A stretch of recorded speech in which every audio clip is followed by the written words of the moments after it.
So is it 6 o'clock in Arizona or is it 7 o'clock? It is 6 o'clock.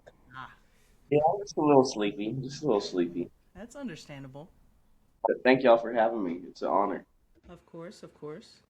When you have the opportunity to have a two-time back-to-back Iron Chef Tucson winner on your show, you take it All fucking day. all day. Yeah, congratulations, my man. That's a hell of an achievement. I appreciate it. I was just sous chef on the team, but But you're I on the team? I am on the team. How have y'all been? It's been too long. All three of y'all. We've just been chilling, raising a toddler, being bullied every day, and, you know, taking that for what it is. Awesome. Super awesome. How are you doing? Uh, Things are a little different over here. Southern hospitality isn't, you know, as important to people, which kind of gets old when you're raised like that. So, I mean, the scenery's nice. The sports culture here is cool. They love their Cardinals, and oddly enough, they love their Cowboys out here. So it's a lot more Cowboys fans out here than like it was in North Carolina, but still a lot of fucking Cowboy haters out here too. Ton of 49er fans, ton of Raider fans. There's still like leftover Charger fans that moved here from San Diego and stuff like that too. And yeah, it's a different handful. You still got your bandwagoners, your Philly fans and shit like that, but it's cool. It's cool. Not as many people like the Cardinals as you would think. I do live in Tucson, so it's a little bit. It's an hour and a half removed from Phoenix, but you would think there would be more. But it's almost a totally mixed bag out here. I probably wouldn't be an Arizona fan either. Yeah, not right. Not this year. It'd be different if Kurt Warner was throwing the ball, but Yeah. yeah, yeah. For some reason, I like to. It almost feels like he's the Trey Young of the NFL, and he's about to get his trade pretty soon here. Yeah. I hope so. Maybe I'll stop hating on him. They got hosed on that one, didn't they? Man, it's apparently where he wanted to go, so I don't know. Get your bag, man. But There's been some good success come out of quarterbacks that played played forever and not did real well, and Look then at Matt Stafford. I Matt mean, he always Stafford. played well, but he just played on a shit franchise. Yeah. hmm I mean, he could have him a Baker situation where he just needs a good change of scenery and a coach to see his vision and what he can do. You know, so he was good in the beginning of his career, but he is small. He's real small. They had a Hmm. good line when he came in too. That offensive line was stacked.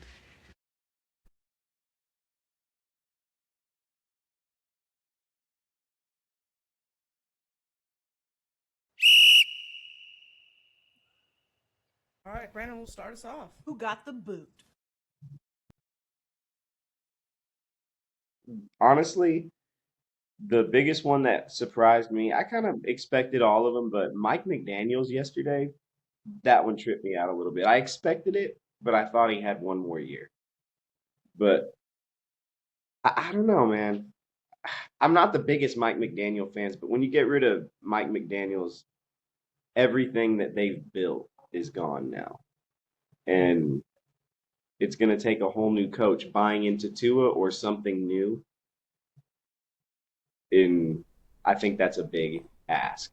To It's going to be a full rebuild now, you know. What culture, like what are you saying that he brought, that with everything he's did, because everything he did to me, does I'm on the opposite train. I see he did nothing there, and I don't, you know what I mean. I'm not a Mike McDaniel fan at all.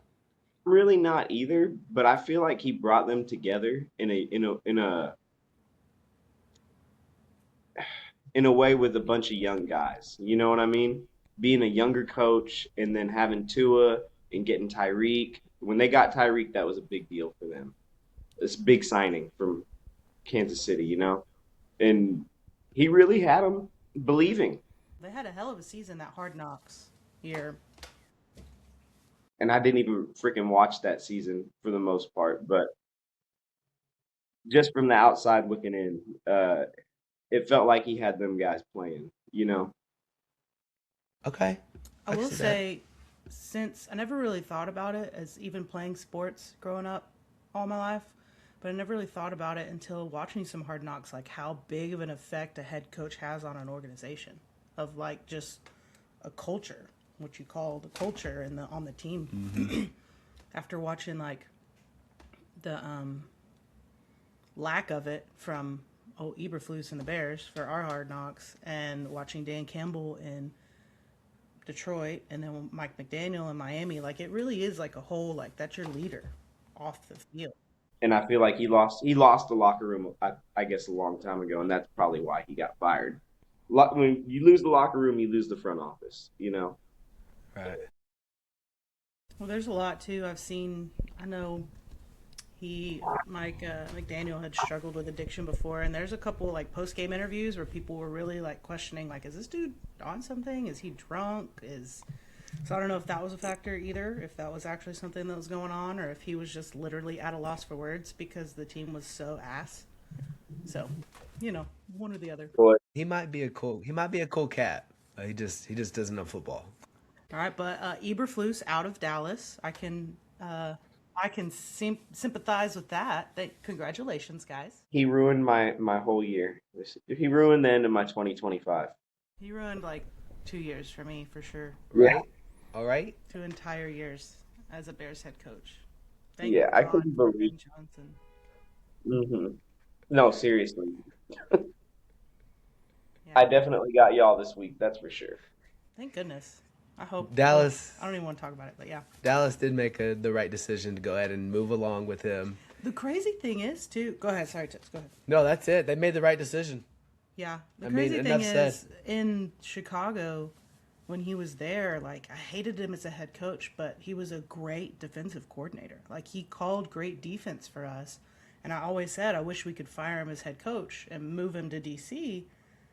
And then when he went to Dallas as a DC, I was like, oh, that's going to work out. And then it did not. So it's interesting to me that, across just from different teams, it's so different.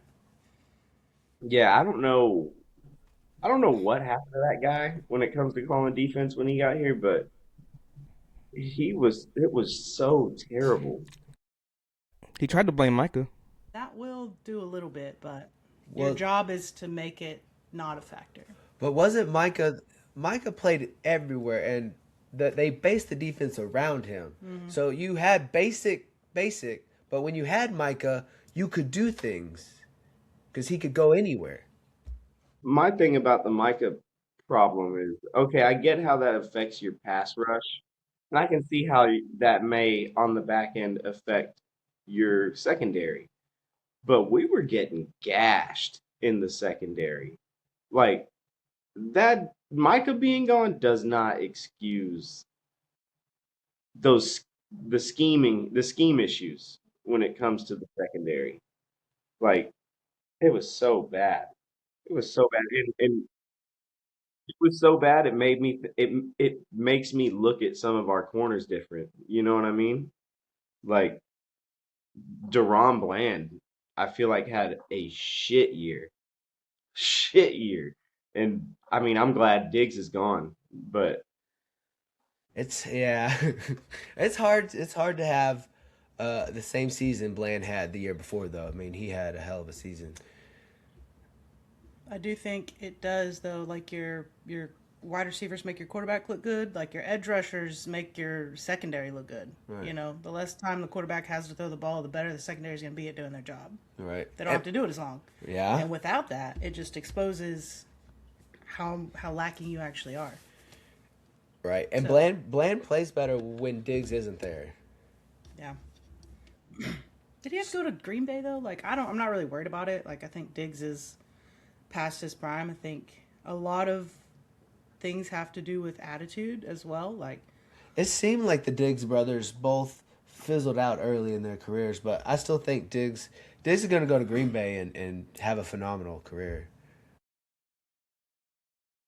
I just his attitude and the rumors I've heard about his work ethic, are worrisome.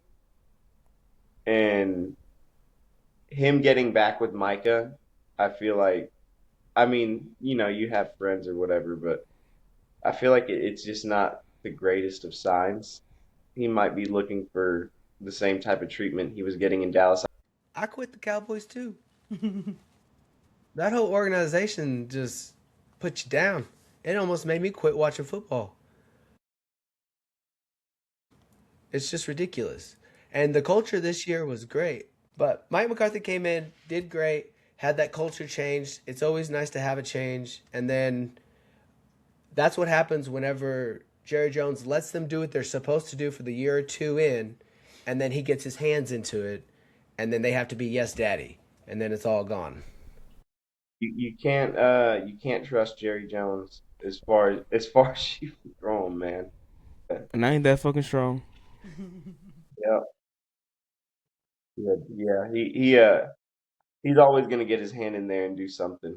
And luckily, a few of his moves worked out this season, but a few of the it I told someone the other day, for everything good he did, the one bad move that he had, which was hiring Eberflus as defensive coordinator, it null and voids everything else. George Pickens doesn't matter. Shoddy doesn't matter. Uh, what? Oh, Quinton Williams and all that other trading Micah don't matter because at the end of the day, we had a bad hire at defensive coordinator and it ruined our season. Yeah. Yeah. You can put up 38, but if your defense allows 45, it doesn't fucking matter. Yeah. Agreed.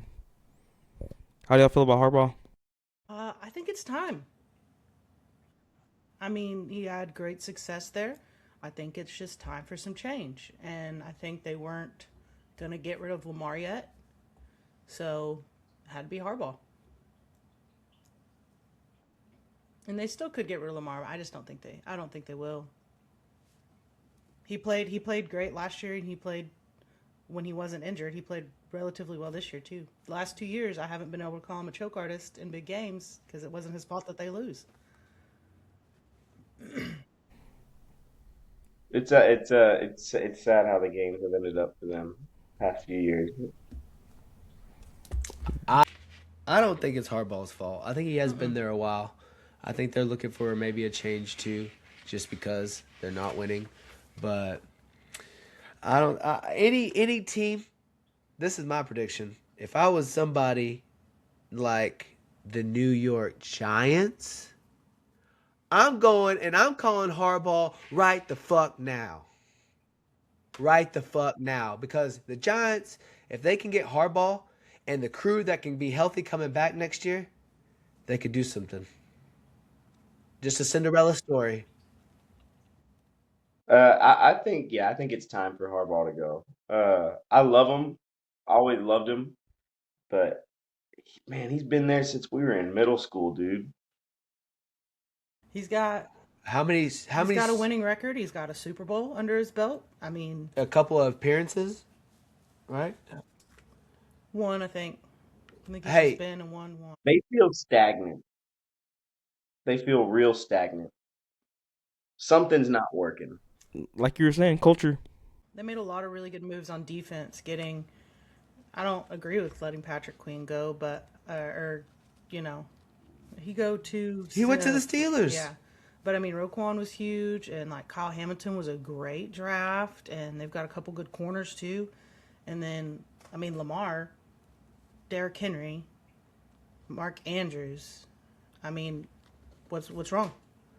Lamar Jackson needs to go to Miami and get. But What about Cliff Kingsbury out in Washington as the OC, but possibly a position opening up for him in Kansas to reunite with Patrick Mahomes? ooh, That's his dream right there. See, yeah, I mean that'd be kind of cool, honestly. I think it's an easy pathway. It's the makes sense, but you never know. I think Matt Nagy will be out and he'll get a job somewhere as a head coach again. So, you never know. Never know. Pete Carroll, they said we're done with this. We're done with this experiment. I think he just needs to hang it up. My guy's almost 80. You've had a good life, a good career. What Pete Carroll needs is a ready team now that just needs a head coach that doesn't need a 4-year program. Vegas, they need a 4-year program. And Pete Carroll is not going to come in here and take this team to the Super Bowl. They are in rebuild. Pete Carroll needs to go somewhere with what he has left and go to a team that's ready and got 1 or 2 years left. But he still does. I like him. I don't want him to hang it up. Not yet. I don't want him to hang it up, but yeah, I think you're right. I mean, honestly, I think he could do maybe okay in a situation like the Giants, a good young team like that. Uh, but honestly, I never even thought about a situation where Harbaugh goes to the Giants. That would be scary. Also, if he was going to hang it up, it should have been the moment after he didn't run the ball with Marshawn Lynch. Yeah, for real. I was just thinking that. I mean, if he was going to have a moment to hang it up, it should have been after that failure. One of the biggest mistakes in Super Bowl history, right there.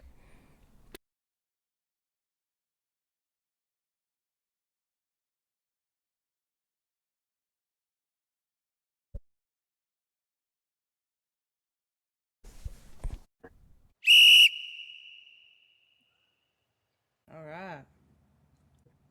Ready to talk some playoffs? Oh, playoffs. Who you got second down? We'll start with our back-to-back champ up top, Brandon. Who you got? We got Buffalo versus Jacksonville. Definitely Buffalo. Buffalo? This is Josh Allen's year in the AFC. You don't got Pat Mahomes. You don't got Lamar Jackson. Come on, it's your year to do it, dude. Come on. This is the year. I've been wanting Josh Allen to get his ring, and this is the year he can. He should do it. He needs to do it this year. He's got to. He's got to. If they lose, honestly, if Buffalo loses in the anywhere in the fucking playoffs, that's not the Super Bowl.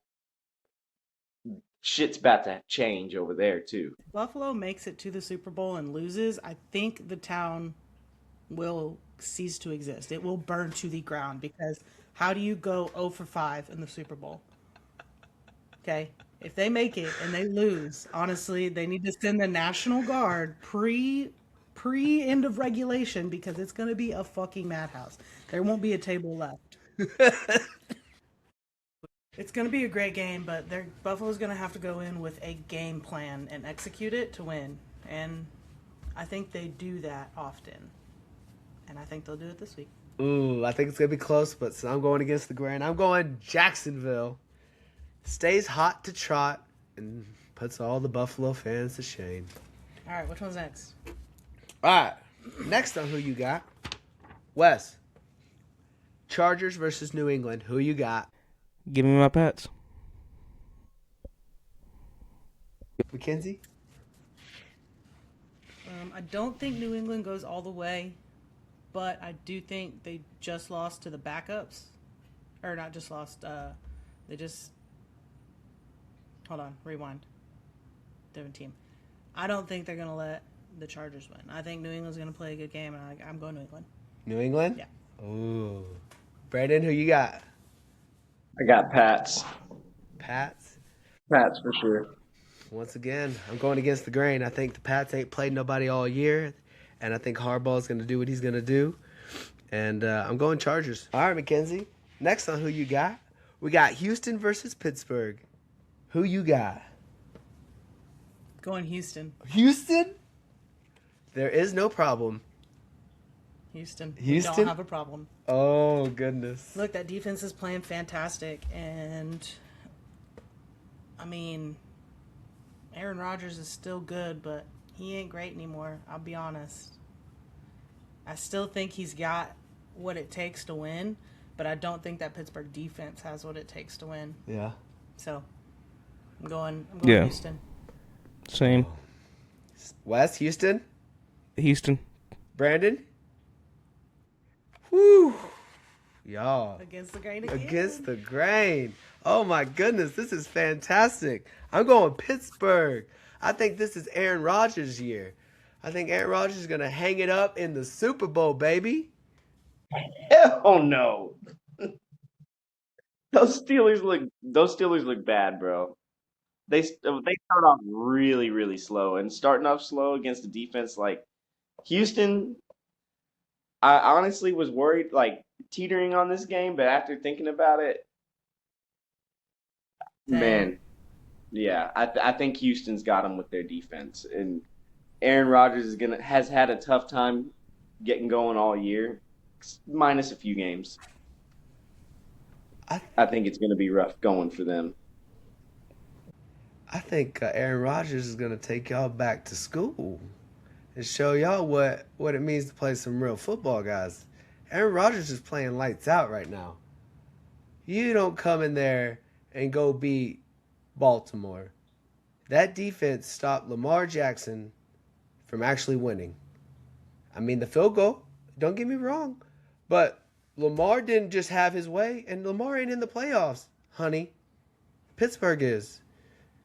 So that's a hard team to beat. Houston has played some motherfuckers, and Houston's good, damn good. But I don't think Houston's offensive line is going to give enough time against Pittsburgh's defensive front. I believe Houston's defensive front is better, but Pittsburgh offensive front is better than Houston's, and that's what's going to win the game. All right. Now that's the AFC. Let's go to the North, where everybody likes to play. Mackenzie, we're going to start with you. On what do you got? You got the Rams versus Carolina. I don't see, with Devontae back, Puka being what Puka is, and Matt Stafford playing the way he's playing, I don't see them losing to Carolina twice, even in Carolina. So I'm going Rams. Rams? Mm-hmm. I like it. Brandon, who you got? We'll go Panthers on this one, just for fun. Just for fun. Just for funsies? Just because I don't believe in the Rams. I don't want to believe in the Rams. Oh, I can see that. I love Matthew Stafford, and I believe in Matthew Stafford. But yeah, I don't know. I'm just not the biggest Rams fan. I like the Panthers, and I'm gonna just pick the Panthers. My man. Okay, I like it. Wes? I'm going Rams. I think, like Mac said, you ain't gonna catch Matt slipping twice. Yeah, I was leaning towards Carolina with the home field advantage. They have beat a couple of teams that I thought they shouldn't have, but Devontae Adams back, it's a no-brainer. I think the Rams got this one. Home field advantage in Carolina. I mean, and maybe it'll do something. It's gonna be fucking cold out there, but I mean, cold for me. I've been to one game in that stadium, and it was fucking cold. Stafford played in Detroit for years, and Devontae Adams played in Green Bay for years, so I think they'll be just fine. Just fine. All right. Moving on. All right, Wes. Green Bay, Chicago. Who you got? Chicago. Yeah, I think home field's gonna come into play here. If they can get the run game going with Swift and Monungai, they'll be all right. Okay. Oh, yes. Brandon, who you got? The Bears. The Bears. Chicago all the way. I don't think this one's actually going to be close like everyone's predicting. I think Chicago shows up, do what they're supposed to do, spank that ass, and move on to the next one. Mackenzie, who you got? Bears. Bears? No reason. No reason? I don't need it. You know reason to need it? I don't need it. Yeah? Do you think home field advantage is huge? Yes. You think the division matchup's going to come into play here? It always does. I do think it will be a fucking nail biter, like it is every fucking time since we've actually gotten a decent program going. And I think I'm going to lose some hair on Saturday. My blood pressure will be at an all-time high. I got my Bears. All right, I like it. I'll start this one off on who you got. I'm going with the upset. I'm going San Francisco over Philly. Mackenzie, who you got? I've got Philly, mainly because I think that offense fires on all cylinders against subpar defenses. And I think San Francisco's defense struggles with the pass rush. And I think if Jalen Hurts is not under pressure, that offense just rolls. Yeah. So I'm going Philly. At home, barely. Barely. And their defense is still really good, too. So if they can stop Christian McCaffrey and Brock Purdy, by like in any way, shape, or form, they're going to take it home. Christian McCaffrey took me to the ship. I love it. Brandon, who you got? This is two teams I have a lot of disdain for. I hate both of these teams, but I'm going Frisco. I'm going 49ers on this one. Yeah, I think the Niners offense is going to be looking pretty good, hopefully. I just don't trust the Eagles this year. Point blank period. They look better than they did in the middle of the season when they had that little skid, but I still don't trust them. So we'll see what happens. Agreed. I think this is their year to fall out of it. Yeah, I think this is two teams that are underachieving this season and could have been way better. But they're just not. And we'll see who the better team is on Game Day. Yes, sir. Yes, sir. Wes, who you got? Why are you picking Niners? Number one, because fuck Philly. Ooh, hashtag fuck Philly. That I forgot to say that part. Number two, for me, it was kind of a 50-50 game, but I ended up leaning towards the Niners just because, like Brandon was saying, the offense. I think their offense is going to be a little bit better come game time. All right. I honestly think the NFL fucked around and let the 49ers get in when they shouldn't have. I think me and Mackenzie were picking the 49ers to do some damage this year. And damage came to them. And they ended up turning it around and still winning ball games. And kept them in it. And then everybody started getting healthy, coming on back. And if they can get this one out, maybe the talks of Warner coming back. And honestly, it's that for me too. It's that, I have continually doubted this team all year, and I'm just done doubting them at this point. Right? My man said they're not going to win another fucking game, and I then did. they won like 7 out of 9. Yeah. I just love the way Fred Warner orchestrates his defense. Yeah, Fred Warner's fun to watch when you're cheering for his team. Right. He's just fun to watch when he's not playing your team. Right, exactly. All right. I love it. Denver and Seattle with the first round bye. We'll see y'all next week. See you next week, Denver and Seattle. All right.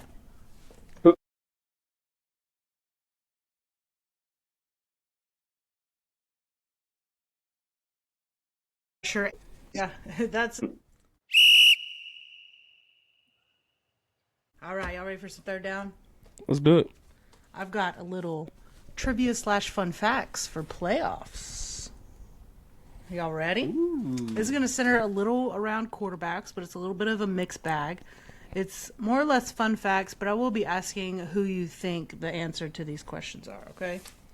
So, starting off, there's a quarterback of a team this year that is 0-4 in away playoff games. Who's that quarterback? 0-4. You can eliminate some because some quarterbacks are, this is their first year. Got a handful that have been a handful of times. 0 Is it and Josh? 4 in away games. Ding, ding, ding. Josh Allen is 0 and Was- 4 in away playoff games. He has not won a playoff game, not in Buffalo, ever. So he's Wow. playing in Jacksonville this year to start out. So keep that in mind. It's a break the streak or keep it alive. All right. How many number 1 overall quarterbacks are playing in the playoffs this year? Ooh. Number 1 overall picks are in the playoffs this year. Quarterbacks.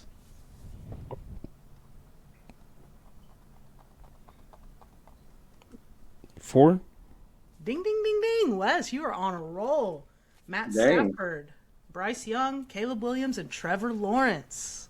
Oh. All 4 number 1 overall picks making appearances in the playoffs this year. All right. Which quarterback is the only quarterback in the NFL to have a season of 4,000 plus yards, 70% completion rate, and more than 450 yards rushing? Only quarterback to do it in one season in the NFL. Jalen Hurts?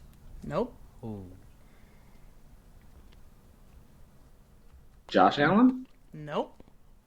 This quarterback is the first and only quarterback to have 4,000 plus passing yards, 70% completion rate, and more than 450 Oh, rushing Drake May. yards. Drake May. Drake May. Drake Hold on. May. I forgot my man can run a little.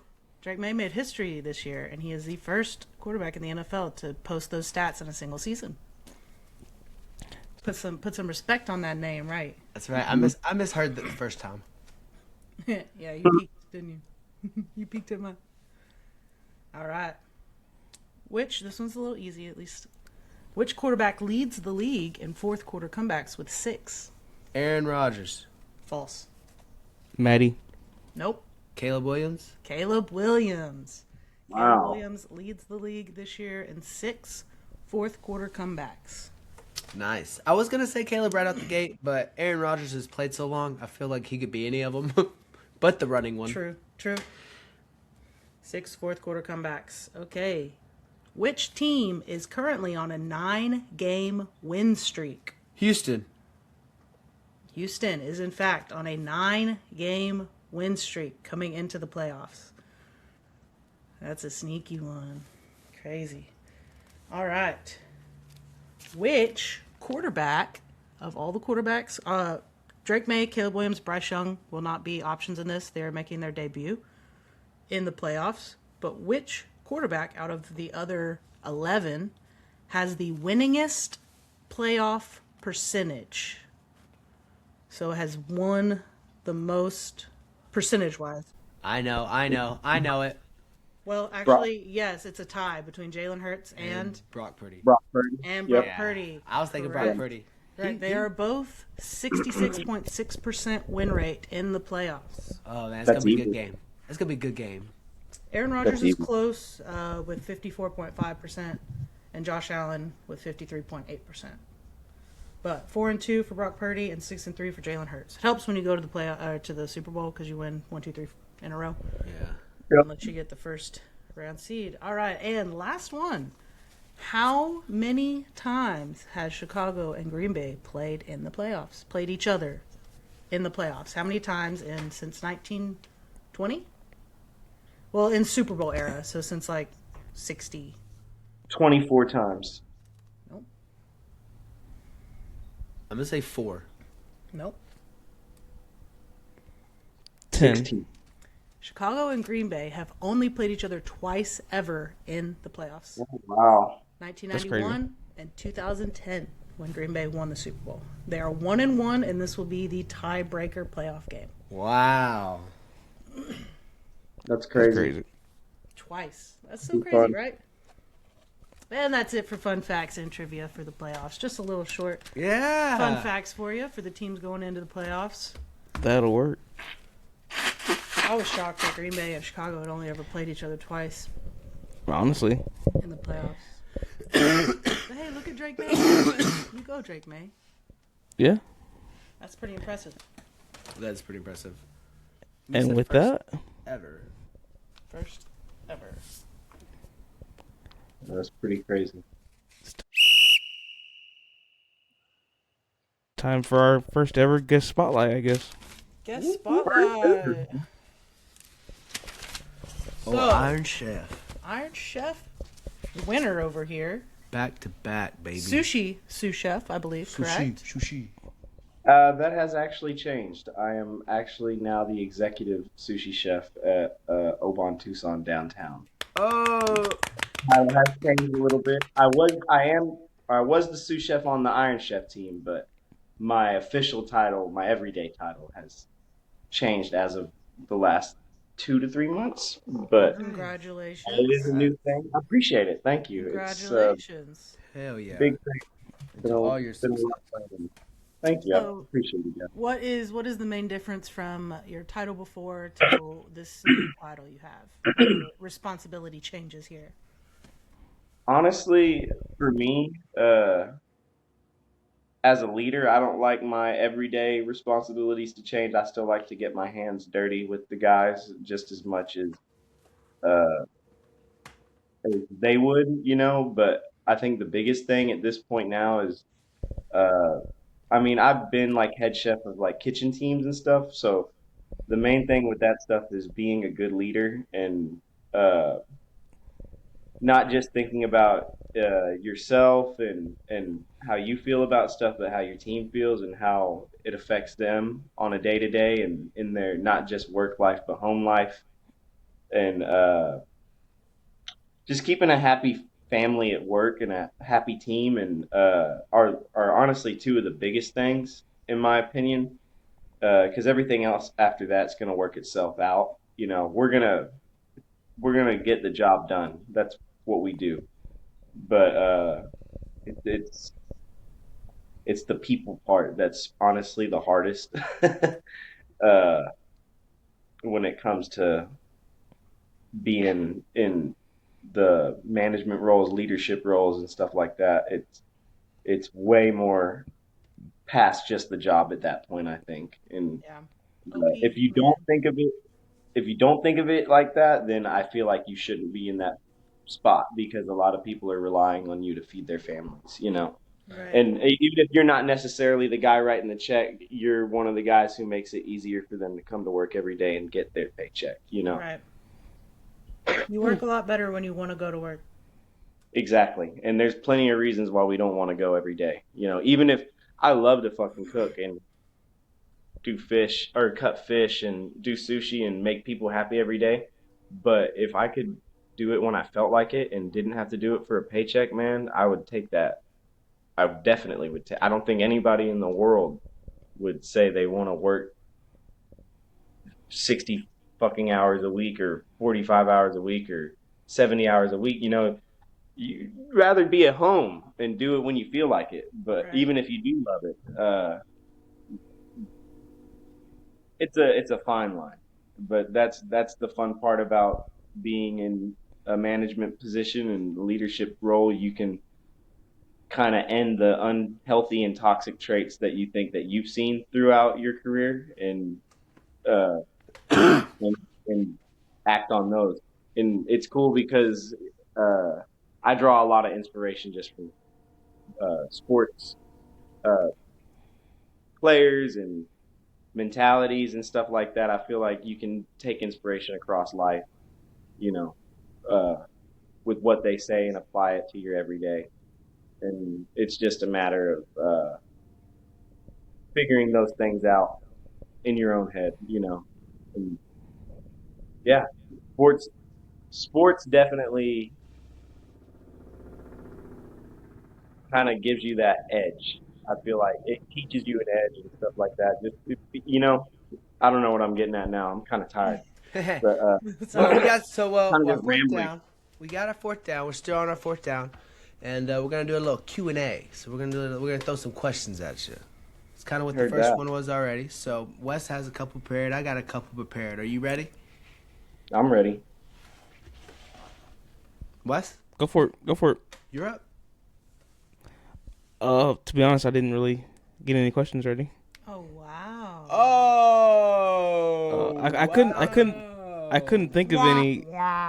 Yeah. Just That's all throw right. something random out there. I don't know. I got one. Okay. What is your favorite sushi roll to put your hands on and make? And what's in it? What's it entail? Mm, sushi roll, sushi roll. I'm honestly Maybe not the not biggest. roll, but I'm not the biggest roll guy when it comes to rolls. I'm kind of a classic guy. yeah. I love a good classic tuna and rice, like tekamaki, just classic seaweed on the outside, rice and fish on the inside. I'm a simple guy when it comes to that stuff. I do love my spicy Cali. Spicy California roll is my shit. Uh, and then any shrimp tempura roll, Oh honestly, yeah. is gonna be fire. But I'm a big crudo guy. I love crudos. Um, I've done since I got my new title. I've done two specials, and both of them were crudos. Crudos is basically a thin sliced fish, raw fish with an oil, salt, sauce. So you can get real creative with it. Uh, that may be a butchering of the true term of crudo, but from what I've learned, that's basically what it is. Uh, but yeah, you can do some cool stuff with it. Like I ran one for New Year's. It was flounder, green curry leche de tigre, which is just like a green curry, but a little bit more citrus and coconut forward. Um, and then it got jalapeno garlic oil, uh, Ooh, that poached sounds good. asparagus, and tahine salt on the top. It was pretty dope, pretty good, pretty That spicy. sounds delicious. I appreciate it. But just getting creative is my favorite thing. I love getting creative. Yep. That's I think about why I got into cooking, and I think that's why all the time Yeah. is being able to do creative things, art on a plate. Is cool, and Yeah. seeing people's reactions is always nice. That's one thing I really like about cooking is like just being like, I wonder if what this would taste like. Trying to make shit Hmm. taste delicious from whatever you want. It's Yeah. really like a blank canvas. Cooking is such a blank canvas, Hmm. and it's a lot of fun. And Tucson's been really if people don't know anything about Tucson, one thing you should know it is a food town. It has one of the coolest food cultures out here. The restaurant culture out here is totally different than any other city that I've worked in, and uh, it's a little bit more cutthroat out here uh, when it comes to the industry, but in a very competitive way. It brings out the best in you, and like the seeing like my my chef out here, Chef Anthony. He's incredible. I really wasn't like doing as much creative stuff until I got under him, and he's really kind of given me that fire, a little bit more fire, and like being creative. His fusion from living out here in the Sonoran Desert near Mexico and everything, and then the way he brings that into sushi is super incredible. Uh, and if y'all ever have a chance to check out some of his dishes online, I definitely recommend it. It's super cool. But things all the way from like aguachiles being incorporated into sushi dishes and stuff. It's super creative, super cool. But yeah, super inspirational, and I've learned a lot out here from it Shout out Chef Anthony. Woo, woo. for sure. Well, Yeah, did y'all well, have any questions? Wes? 'Cause Wes, good. you're up. he said he I'm ain't got I'm none. good. Yeah, I'm good. All right. So, Brandon, back to back champs, love it. At on the first time y'all won, was there a moment that you and your team were like, man, we think we got this, or was it like, oh man, we were surprised on the first The one? first year, it's funny you asked that. The first year, it was like we walked in that motherfucker and we were ready to kill him. Yeah. We We knew from the moment we laid eyes on them that they were our prey. Yeah. We were gonna kill them. I think we were a little nervous. We had stage jitters, Yeah. but we were ready to kill. Um, I don't think there was ever a doubt in our mind that we were gonna lose that first year. Uh, and really showed out against our competitor that year in every way possible. And then I think that me and the other sous chef also blew the other sous out of the water. Gotcha. There's a lot of commentary about how things looked, presentation, cleanliness, blah blah blah. So we killed them. The And then, next year, yeah, next the year. next year we actually sweated a little bit. Not to say that they were on our. I don't even want to like take away from them and say that they weren't on our level, but they definitely. I feel like our competitor from the first year was a better Then the matchup second year. than the second year. We kind of shot ourselves in the foot on the second year with a couple things here and there, rules wise and stuff plating wise and stuff. We made a couple mistakes, but we still pointed out higher than them in every category. So it's So still we still. will there be a third year, or y'all going back? So Is it there is a third year, but now that I've stepped into the executive role at the restaurant, I cannot be a part of the team anymore okay? because you can't have two executives on one Iron Chef team. Okay. So I'm gonna have to take a step back. But this is Anthony. It'll be his third and final year to be Iron Chef Tucson. If he were to win, they're gonna have to force his retirement, Okay. basically, and then That they that's start fresh. that's a good problem to have. Right? Yeah, right. Yeah, super cool, super cool, super proud of him. He deserves every bit of it. And I hope whoever he brings with him this year is gonna, do the thing for him. All right. Hell yeah. Next question. Yeah, one more for the competition. I watch a lot of cooking competition shows, baking competition shows. Like, how is that pressure? Like that time, having a clock right there that's just constantly just ticking and ticking and ticking, and knowing, we got to get this shit done now, fast. Like, you got to be on your P's and Q's. How's that feel? It is. It feels like a lot of pressure.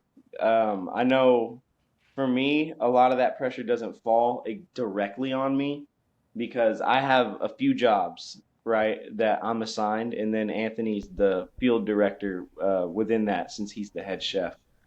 So he feels a lot more of that pressure than I do.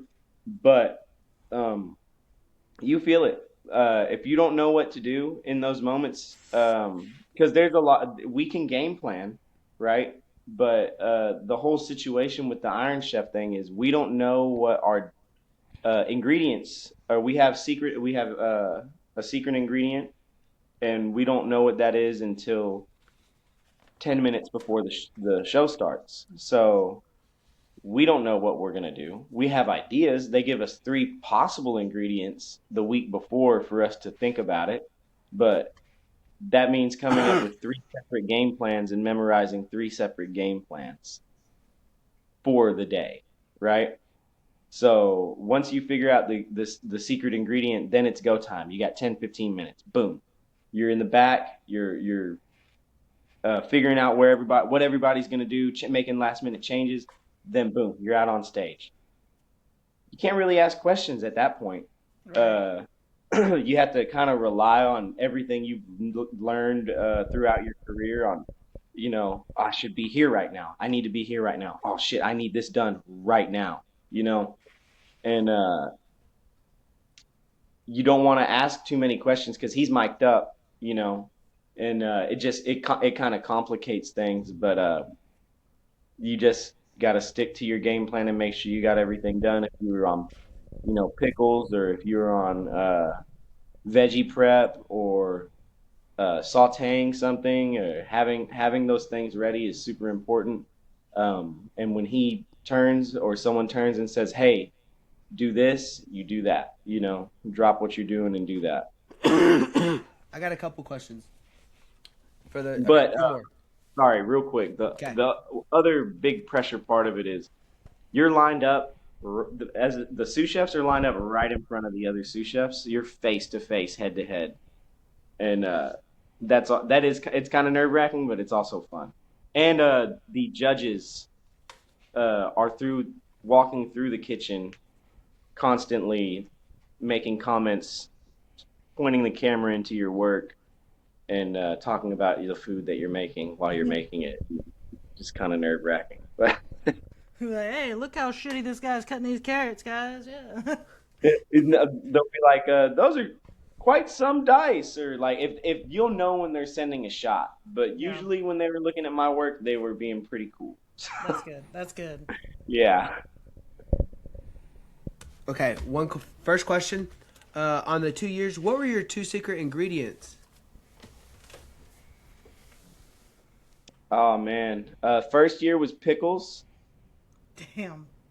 Like literally, like fucking pickles. Like Like still ass pickles. yeah, they give you a gift bag full of like not like to use for the competition. They give you a big gift bag full of the secret ingredient items. So there was like pickle cotton candy, pickling spices, dill pickles, sweet pickles, just all types of pickles, Yeah. and you can use all that stuff to in the competition to do your shit. Pickle salt, blah blah blah. Um, and then the next year was andouille sausage. Oh wow. Yeah. So all the courses had to have andouille sausage in it, and the other one all courses had to have pickles, which was kind of weird. The pickles was a shot out of left field the first year, but we were kind of expecting it because the other ones were like gimmies. The other two ingredients, one was like pomegranate, and the other one was like prickly pear, Yeah. Easy which are fruit. both super easy. Yeah. Gotcha. That's cool. Last one is Brennan. You're busy making sushi all the time, always busy. You ever have time to stop and smell the roses? Man, I'm trying to learn how to do that. Uh, you can ask anyone. I mean, you guys know me. I'm one of the hardest people to fucking get a hold of. I feel like. Agreed. That's why we're happy to have you here and bringing all of it out we can. I'm glad to be here, and I'm glad to be talking to you guys too. It's awesome to see you guys and hear from all y'all. But I'm trying to learn how to do that more, and I say it all the time at work. You're replaceable at work, but you're not replaceable at home. So always keep that in mind. Because that's where you matter. And it's hard to differentiate that sometimes when you're in the heat of battle. But trying to get home and have a work life balance is probably one of the biggest things in life.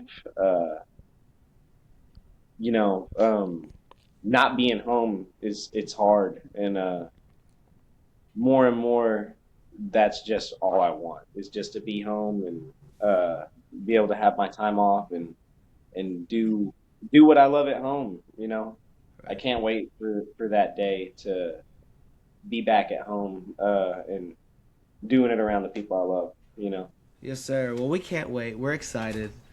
Keep up the hard work because it will pay off, and we'll all get there. It's just not taking as soon as we all want it to be, but in good Yeah, time, my man. In good time. We just got to keep fighting the good fight, like the old man says. for sure. For sure. And everything happens for a reason. um I never thought I would leave home, honestly.